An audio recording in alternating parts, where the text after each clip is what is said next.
పెద్దలు గౌరవనీయులు మన ముఖ్యమంత్రి గారు నారా చంద్రబాబు నాయుడు గారు, అలాగే మీ అందరికీ తెలిసిన వ్యక్తి మన గోవా గవర్నర్గా ఉన్నటువంటి పోస్పాటి అశోక్ గజపతిరాజు గారు, విజయనగరం జిల్లా. అదేవిధంగా ఇప్పుడే గజల్ శ్రీనివాస్ వారికి, తర్వాత మన న్యాయమూర్తి గారు ఇక్కడికి వచ్చినటువంటి శివశంకరరావు గారికి అందరికీ నమస్కారం అండి. ముఖ్యంగా నిన్న మొన్న కూడా చాలా విషయాలు మాట్లాడుకున్నాం.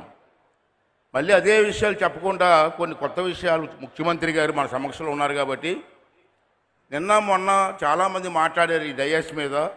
దాంట్లో కొన్ని ముఖ్యమైనటువంటి కార్యక్రమాలు మనం రాసుకుని ముఖ్యమంత్రి గారి దృష్టికి తీసుకువెళ్తే రేపు ముఖ్యమంత్రి గారు దాన్ని అమలు చేయడానికి చక్కటి అవకాశం వస్తుంది. కాబట్టి సార్ ఆ విషయాలు మాత్రం తమ దృష్టికి తీసుకొస్తానని చెప్పి ఈ సందర్భంలో మనం చేస్తున్నాను సార్.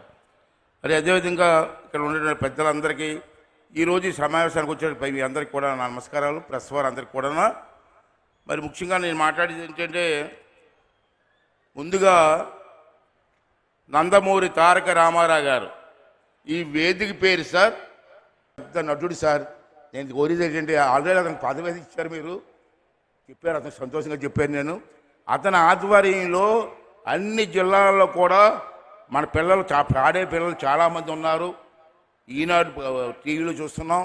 ఆ పిల్లలకు కానీ పద్య నాటకాల మీద ట్రైనింగ్ ఇస్తే వాళ్ళు ప్రతి ఊర్లో ఈ కార్యక్రమం చేసే అవకాశం ఉంటుందని చెప్పి ఈ సందర్భంలో మనం చేస్తూ, మరి అమరావతి పాట ఉంది సార్.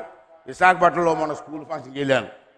ఆ స్కూల్ ఫంక్షన్లో యాపిల్ స్కూల్ అని ఉంది సార్. వాళ్ళు అమరావతి పాట మీద అరగంట 100 మంది పిల్లలు డ్యాన్స్ చేశారు సార్. బ్రహ్మాండంగా చేశారు సార్.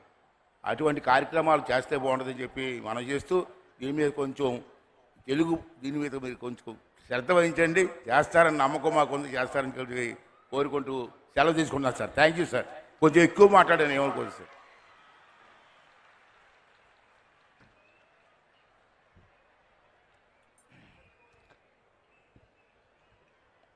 అయ్యన్న పాత్రుడు గారు చాలా విషయాలు గుర్తు చేశారు.